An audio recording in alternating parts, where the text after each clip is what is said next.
Your morning coffee is already doing something good. That is not a wellness platitude or a piece of reassuring marketing. It is a statement grounded in a substantial and growing body of cardiovascular research that most people who drink coffee every morning have never been told about clearly. The evidence linking moderate, regular coffee consumption to reduced cardiovascular risk across multiple mechanisms, across multiple populations, across multiple decades of longitudinal data is among the most consistent and replicated findings in nutritional epidemiology for this age group. Is among the most consistent and replicated findings in nutritional epidemiology for this age group. But that is not what today is about. Today is about what happens when you add one specific thing to that coffee, something that works through mechanisms entirely distinct from the coffee itself, something that acts directly on the biological processes that determine cardiovascular risk after 60 in ways that most standard preventive cardiology appointments do not have time to discuss. Something that is inexpensive, widely available, and supported by a level of evidence that I think most people would find genuinely surprising if they had access to it. Before I tell you what it is, I want to spend time on the biology. Because the cardiovascular system after 60 is not simply an older version of the cardiovascular system at 40. It has changed in specific, characterizable ways. And understanding those changes is what makes the mechanism of what I am about to describe not just plausible, but logical. The kind of thing that, once you understand it, you cannot quite believe you were not told earlier. Let me start with the arterial wall. Throughout your life, your arteries have been exposed to pressure, to the mechanical stress of billions of heartbeats, to the chemical environment of your bloodstream, and to the cumulative effects of inflammation, oxidative stress, and the metabolic byproducts of everything you have eaten and every stressor you have experienced. The result, in virtually every adult over 60, regardless of lifestyle, is a degree of arterial stiffening, a loss of the elasticity that allowed young arteries to expand with each heartbeat and recoil smoothly, buffering the pressure wave and delivering blood in a continuous, smooth flow to the tissues that depend on it. Arterial stiffness is not the same as atherosclerosis, though the two often coexist. Atherosclerosis is the accumulation of plaque within the arterial wall. Arterial stiffness is a change in the structural properties of the wall itself, a replacement of the elastic proteins, particularly elastin, with stiffer collagen fibers, and a calcification of the medial layer of the arterial wall that reduces its compliance.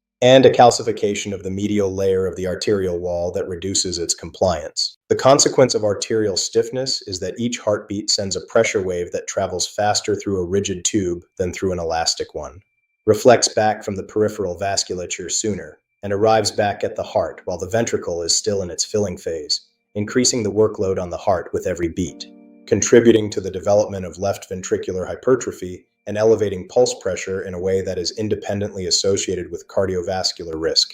Arterial stiffness, measured as pulse wave velocity, is now recognized as an independent predictor of cardiovascular events, heart attack and stroke, beyond what traditional risk factors like blood pressure and cholesterol predict. It is one of the key reasons that cardiovascular risk increases so substantially after 60, even in people who have managed traditional risk factors reasonably well. The second major change is in endothelial function. The endothelium is the single cell layer that lines the interior of every blood vessel in your body, from the largest arteries to the smallest capillaries. It is not simply a passive barrier between blood and vessel wall. It is an extraordinarily active endocrine organ that regulates vascular tone, controls inflammation within the vessel wall. The most important of those signaling molecules is nitric oxide. Nitric oxide produced by the endothelium causes the smooth muscle cells in the vessel wall to relax, allowing the vessel to dilate and blood flow to increase. The most important of those signaling molecules is nitric oxide. Nitric oxide produced by the endothelium causes the smooth muscle cells in the vessel wall to relax, allowing the vessel to dilate and blood flow to increase.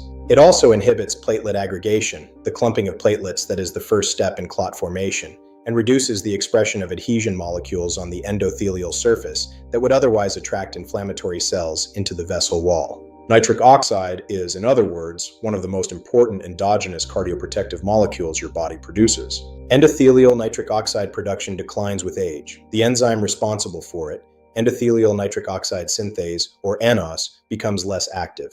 The nitric oxide that is produced is more rapidly inactivated by oxidative stress, which increases with age. And the result is what researchers call endothelial dysfunction, a state in which the vascular endothelium loses its capacity to produce nitric oxide in adequate amounts, and the cardioprotective functions it mediates are progressively impaired.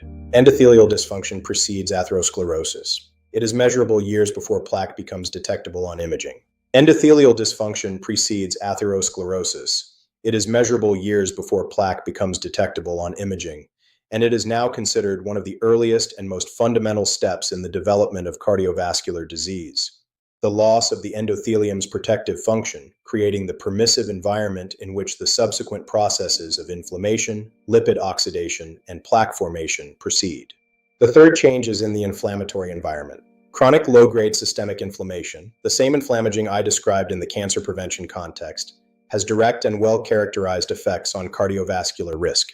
Inflammatory cytokines promote the expression of adhesion molecules on endothelial cells that facilitate the entry of macrophages into the arterial wall. They accelerate the oxidation of low-density lipoprotein particles. It is oxidized LDL, not LDL itself, that triggers the macrophage engulfment and foam cell formation at the heart of atherosclerotic plaque development. They promote a procoagulant environment that increases the risk of thrombotic events, and they directly impair endothelial nitric oxide production, compounding the endothelial dysfunction already driven by aging itself. C-reactive protein, the most commonly measured marker of systemic inflammation in clinical practice, is an independent predictor of cardiovascular events in multiple large prospective studies, adding predictive information beyond the traditional lipid panel. The Jupiter trial, published in the New England Journal of Medicine in 2008, demonstrated that in individuals with normal LDL but elevated C-reactive protein, statin therapy reduced cardiovascular events significantly, providing some of the strongest evidence that inflammation, not just cholesterol, is a central driver of cardiovascular risk. These three processes, arterial stiffening, endothelial dysfunction, and chronic inflammation, are the biological substrate of elevated cardiovascular risk after 60. These three processes, arterial stiffening, endothelial dysfunction, and chronic inflammation, are the biological substrate of elevated cardiovascular risk after 60. They operate simultaneously, they reinforce each other, and they are the targets that the most promising cardiovascular preventive interventions of the past decade have been designed to address. Which brings me to what I want you to add to your coffee. Ground cinnamon, specifically Ceylon cinnamon, Cinnamomum verum, the true cinnamon, as distinct from the far more commonly sold cassia cinnamon that most people are actually consuming when they reach for the jar in their spice cabinet. Half a teaspoon every morning, stirred into your coffee before you drink it. Half a teaspoon every morning, stirred into your coffee before you drink it.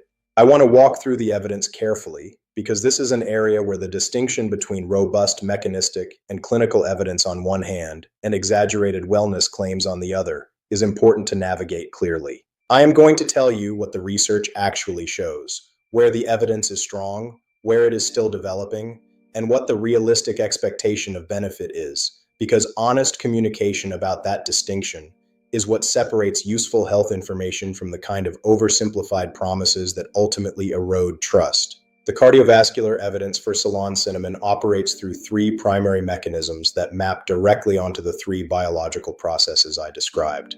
The first mechanism is its effect on endothelial function and nitric oxide availability. Cinnamon contains a family of polyphenolic compounds, including procyanidins, catechins, and cinnamaldehyde, that have been shown in multiple in vitro and animal studies and in a growing number of human clinical trials to upregulate the activity of endothelial nitric oxide synthase, the enzyme responsible for nitric oxide production in the vascular endothelium. A 2015 study published in the journal Food and Function demonstrated that cinnamon extract increased eNOS activity and nitric oxide production in human endothelial cell lines. A 2020 randomized controlled trial published in the European Journal of Nutrition found that supplementation with cinnamon in adults with metabolic syndrome produced measurable improvements in flow-mediated dilation, a clinical measure of endothelial function assessed by ultrasound, compared to placebo. Flow-mediated dilation is the gold standard non-invasive measurement of endothelial nitric oxide-mediated vasodilation. An improvement in this measure reflects genuine enhancement of endothelial function rather than simply a change in a surrogate biomarker. The second mechanism is its anti-inflammatory action. Cinnamaldehyde, the compound primarily responsible for cinnamon's characteristic flavor and aroma, inhibits the NF-κB signaling pathway, one of the master regulatory switches for inflammatory gene expression in mammalian cells. By attenuating NF-κB activity, Cinnamaldehyde reduces the production of these pro-inflammatory signals at a level upstream of the individual cytokines. A 2015 meta-analysis published in the Journal of the Academy of Nutrition and Dietetics, analyzing data from 17 randomized controlled trials, found that cinnamon supplementation produced a statistically significant reduction in C-reactive protein levels compared to placebo. A 2015 meta-analysis published in the Journal of the Academy of Nutrition and Dietetics, analyzing data from 17 randomized controlled trials, found that cinnamon supplementation produced a statistically significant reduction in C-reactive protein levels compared to placebo.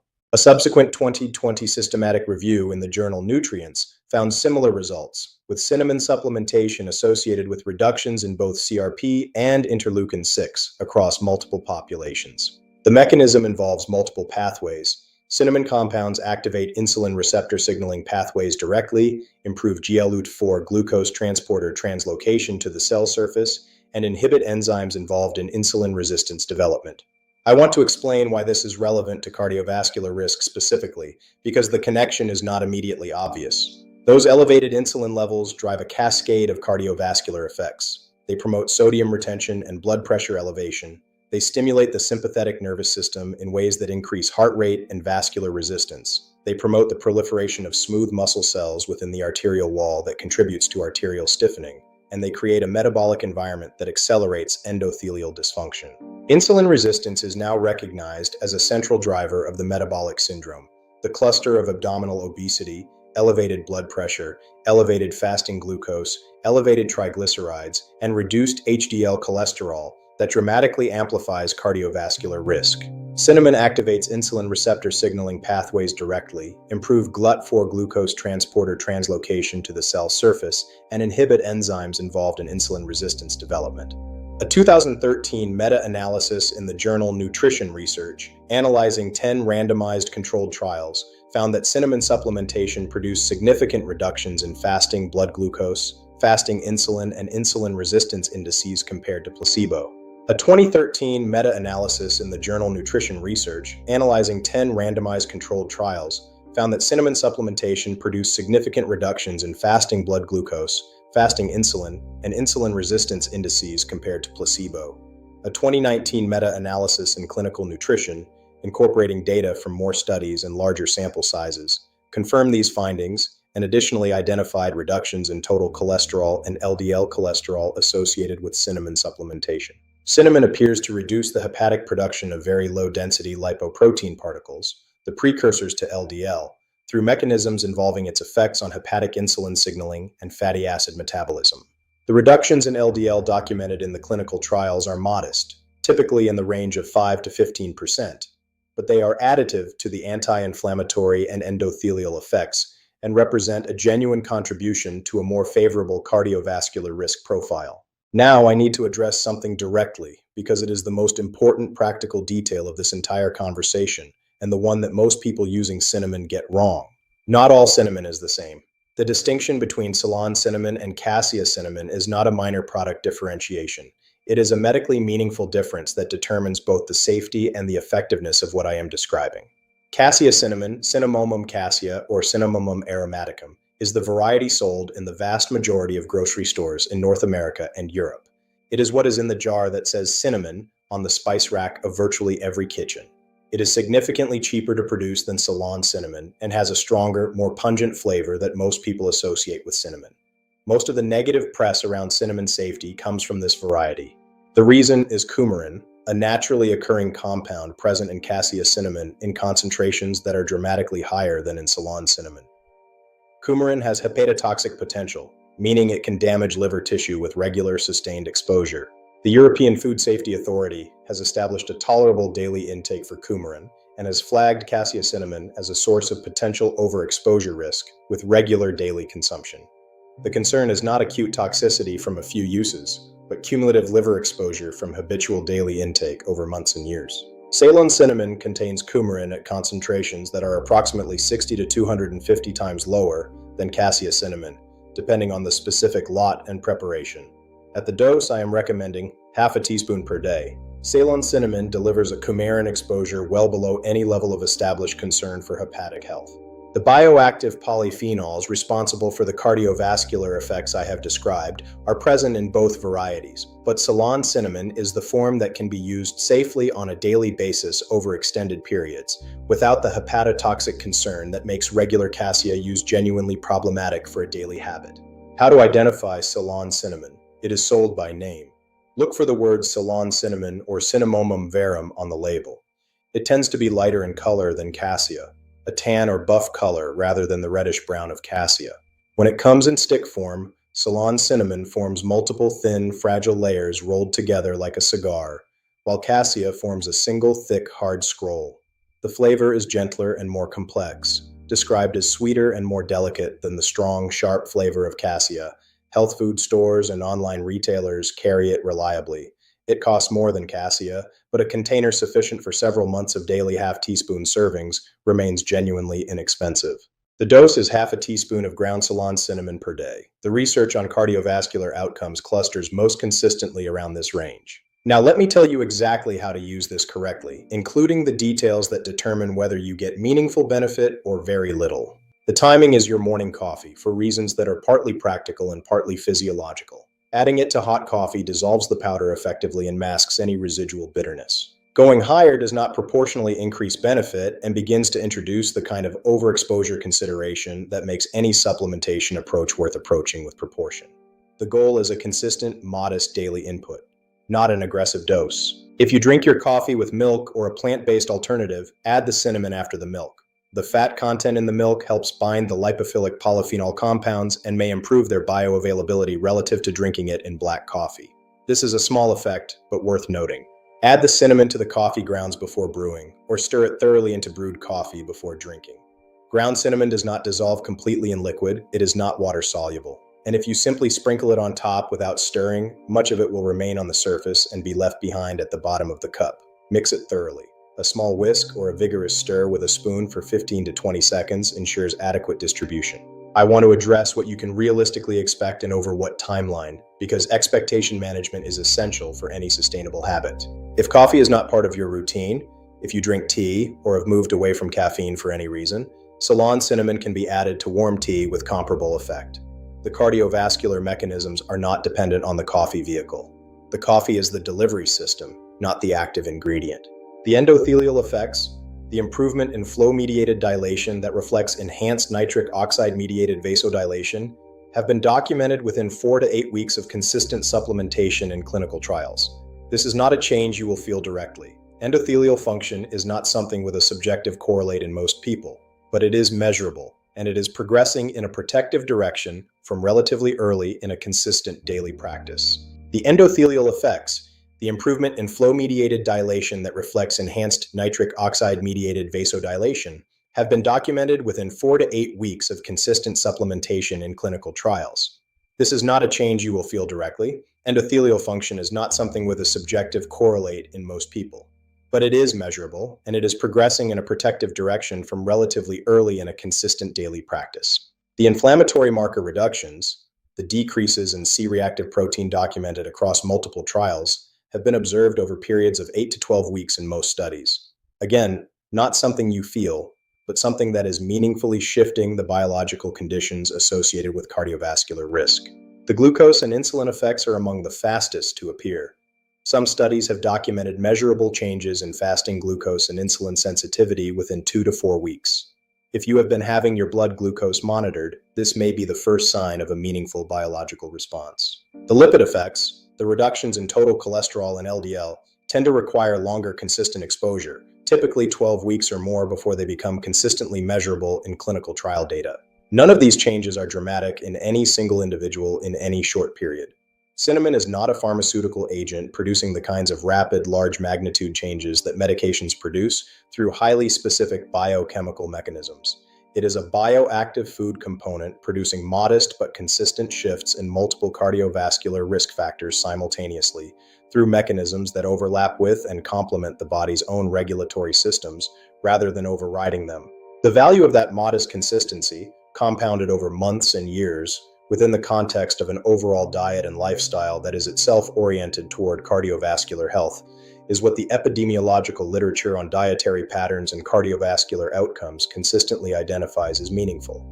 Not any single intervention producing dramatic effects in isolation, but the accumulation of multiple modest protective inputs, creating a significantly different biological environment over time. Cinnamon, specifically through its effect on blood glucose and insulin signaling, can interact with medications used to manage blood sugar.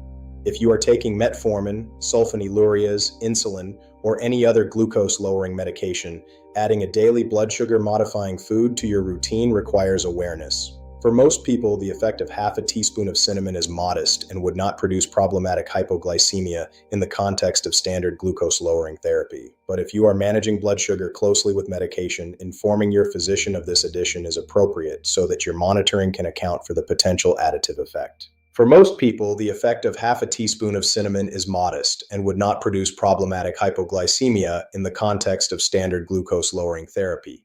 But if you are managing blood sugar closely with medication, informing your physician of this addition is appropriate so that your monitoring can account for the potential additive effect. Similarly, cinnamon has mild antiplatelet properties. It inhibits platelet aggregation through pathways that partially overlap with the mechanism of aspirin.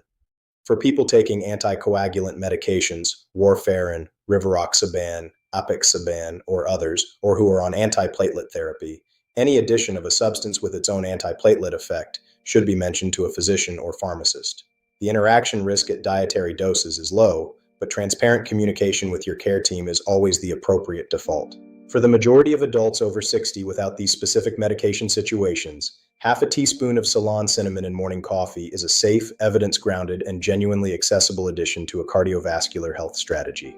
There is no single food, supplement, or habit that prevents cardiovascular disease. Anyone who tells you otherwise is not giving you an honest picture of the science. Cardiovascular risk after 60 is the product of decades of biology, genetic predisposition, cumulative inflammatory exposure, blood pressure history, lipid profile, glucose metabolism, and the hundreds of smaller choices that have shaped those factors across a lifetime. No daily addition to your coffee reverses that history or provides immunity against future events. Cardiovascular risk after 60 is the product of decades of biology, genetic predisposition, cumulative inflammatory exposure, blood pressure history, lipid profile, glucose metabolism, and the hundreds of smaller choices that have shaped those factors across a lifetime. No daily addition to your coffee reverses that history or provides immunity against future events. What the evidence supports is a different and more realistic framing. Consistent, evidence-grounded daily habits that act on the modifiable biological mechanisms of cardiovascular risk, arterial stiffness, endothelial dysfunction, chronic inflammation, insulin resistance, create a measurably different internal environment over time than the absence of those habits. The difference is not the difference between disease and no disease for any given individual. The difference is in probability, in trajectory, in the biological conditions under which your heart and vessels are operating year after year. Half a teaspoon of Ceylon cinnamon in your morning coffee is not the centerpiece of a cardiovascular health strategy. It is one component among many, alongside blood pressure management, physical activity, dietary pattern, sleep quality, stress management, and the medical care appropriate to your specific situation. Your morning coffee already exists. The habit is already there. Adding half a teaspoon of the right cinnamon to it requires almost no additional effort, no significant expense, and no disruption to anything you are currently doing. The barrier to starting is essentially zero. That combination, meaningful biological evidence and essentially zero barrier to adoption, is genuinely rare in preventive health. Most things that are meaningfully good for you require significant behavioral change, significant expense, or significant effort. This one requires you to keep a different jar of cinnamon next to your coffee maker. Your morning coffee already exists. The habit is already there. Adding half a teaspoon of the right cinnamon to it requires almost no additional effort, no significant expense, and no disruption to anything you are currently doing. The barrier to starting is essentially zero. Start tomorrow morning. Ceylon cinnamon, half a teaspoon, stirred thoroughly into your coffee every day. The biology will respond quietly, without announcing itself, without producing a feeling you can point to and say, there it is. But over weeks and months of consistency, the endothelial function will be a little better. The inflammatory environment will be a little calmer. The insulin signaling will be a little more responsive. And a cardiovascular system operating in those conditions is, by the weight of available evidence, a cardiovascular system facing lower risk than one operating without them. That is worth a jar of Ceylon cinnamon and 30 seconds of stirring every morning. If this gave you something concrete and actionable, something you plan to have in your coffee tomorrow rather than simply consider and forget, hit the like button right now.